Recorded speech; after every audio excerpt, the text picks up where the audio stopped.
স্বামীর অবহেলার কারণে জীবনে অনেক বড় ভুল করে ফেলেছি।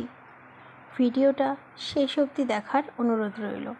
স্বামী বারবার বলার পরেও তার কাছে আমাকে নিতে চায় না, তাই জেদ মেটাতেই পরকীয়ায় জড়িয়ে পড়ি। আমার স্বামী চাকরি সূত্রে অস্ট্রেলিয়া থাকে।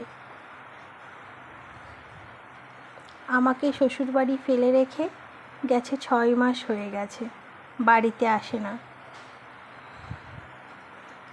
তারই এক বন্ধুর সাথে আমার যোগাযোগ হয়।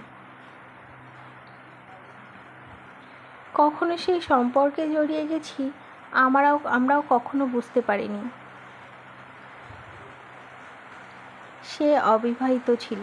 সম্পর্কের এক পর্যায়ে আমরা রেগুলার ফোনে কথা বলতাম, এমনকি ভিডিও কলেও কথা বলতাম।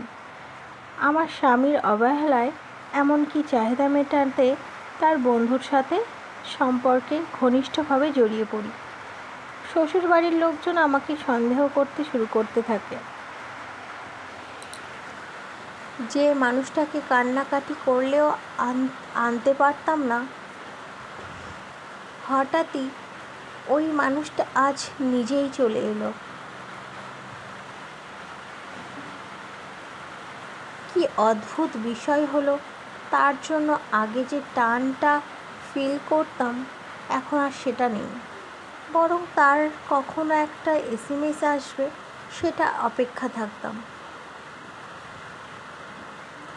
রাতে আমার স্বামী আসলে বিরক্ত লাগতো, তারপর স্পর্শগুলো অস্থির হতো, কিন্তু প্রকাশ করলে তো বিপদে পড়ে যাব।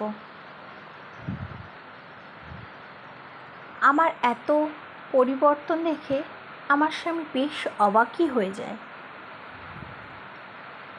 সে আমার সাথে যাওয়ার জন্য তার সাথে বলে, কিন্তু আমি রাজি হই না।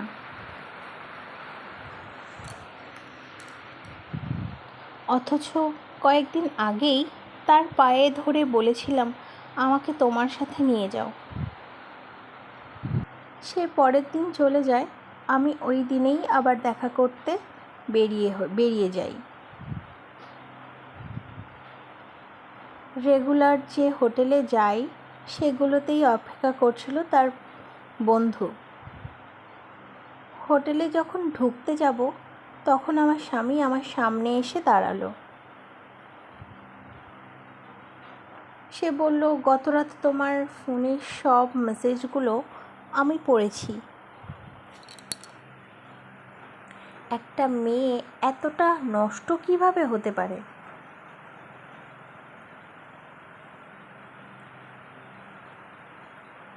একটাবার কি লজ্জা লাগলো না তোর? তোর চিল্লাচিল্লিতে সবাই একসাথে জোর হয়ে গেল। আমি লজ্জায় আর দাঁড়াতে পারলাম না।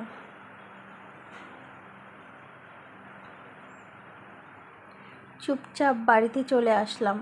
আমার এখন কি করা উচিত বুঝতে পারলাম না। এই গল্পটির সাথে আমার জীবনের কোনো মিল নেই। গল্পটি একটা দিদির জীবনের গল্প আপনাদের সাথে শেয়ার করলাম। ভিডিওটি শেষ অবধি দেখার জন্য আপনাদের অনেক ধন্যবাদ।